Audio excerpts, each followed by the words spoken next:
Bonjour, bienvenue dans Bref de Poésie. Donc, je suis ravi de lire aujourd'hui le texte d'André Chenet.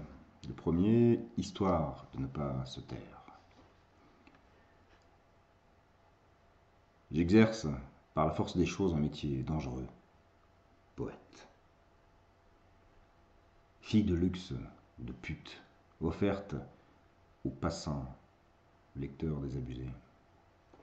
Je ne suis que la fleur obsolète des pensées éphémères, un étrange rituel d'une existence à venir. Vers ou prose, là n'est point mon souci. Je n'ai pas de préjugés ni de préférences. Je vais au rendez-vous manqué de la rose des vents, parmi les amoureuses illégitimes en quête d'azur extatique. Rebelle, je suis mortel, mordant les chairs virtuelles de l'éternité. Je prie pour votre salut, pour vos âmes délaissées, pour vos espérances à contre-mort, pour vos délictueuses maladies héréditaires. Je suis, j'étais, et ne serait qu'une ponctuation de poussières éparses, dans une nuée incompréhensible de questions sans réponse. Je sublime un absolu dérisoire, à vue d'astronomiques hypothèses qu'aucune science jamais ne saura résoudre. L'errance me guérit des savoirs dérisoires, des affres de l'oubli dont les graines multidisciplinaires empoisonnent aujourd'hui tous les champs magnétiques de la connaissance.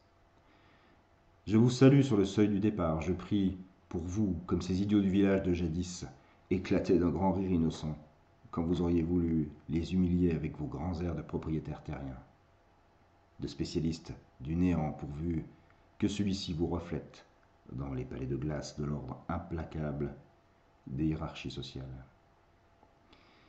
Le corbeau de la fable perdit son honneur en ouvrant son bec, et le renard qui bavait en convoitant un fromage ne trouva à ses dépens qu'une fable indigeste, illustrant la vanité et la convoitise humaine.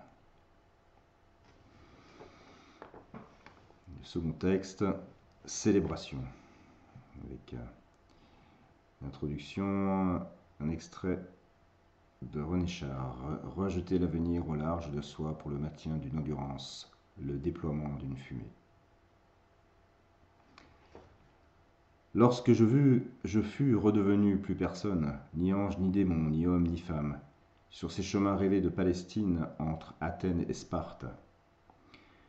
Lorsqu'à la croisée des chemins entre Marrakech et Agadir, entre Tafraout et la Mauritanie, je perdis définitivement mon identité pérenne, méditant sous les auspices d'une conjonction de la Lune et de Vénus, allongée sur une colline de sable tiède au milieu de la nuit. Lorsque, dans un quartier juif de Paris, affamé, j'errais sans but entre chien et loup, cherchant ma pitance parmi les boutiques de falafels succulents et les boui-boui tunisiens aux senteurs de thé vert.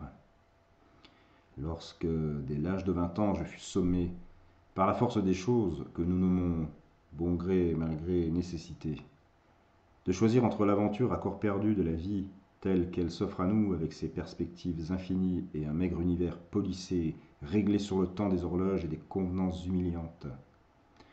Lorsque je me fis l'ami de soufis extasiés dans un obscur quartier d'Istanbul, à fumer le chibouk des jours entiers sous les poutrelles du pont de Galata, ou à contempler la mosquée bleue en attendant que passe l'éternité d'un crépuscule, après lequel la ville se refermait sombrement sur elle-même sous le coup du couvre-feu.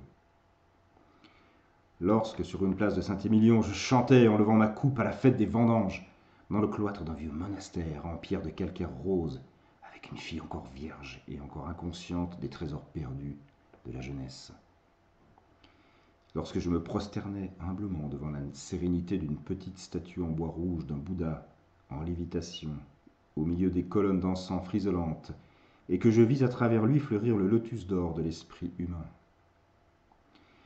Lorsque parmi les truands et les assassins je récitais à tue-tête des poèmes d'os et de chair, des versets de poussière et toute ma rage d'enfant définitivement hors la loi.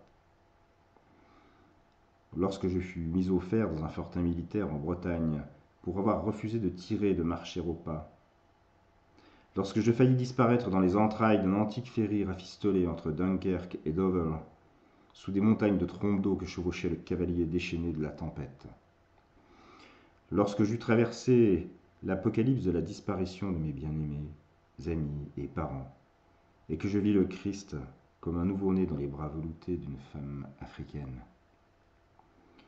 Lorsque je considère ces périodes de grâce et d'angoisse, et les mesure à l'aune des années, je ne peux m'empêcher de songer, sans un mot de trop pour gâcher la célébration en cours de chacun de ces instants mystérieux, que je l'ai échappé belle, et que j'ai eu beaucoup de chance d'arriver jusqu'ici, avec mes jambes, mes mains, ma tête, et mon cœur toujours aussi vaillant, en dépit des saisons imprévisibles. Voilà. Deux textes magnifiques d'André. Voilà, je vous souhaite de passer une très belle journée en poésie et à très bientôt.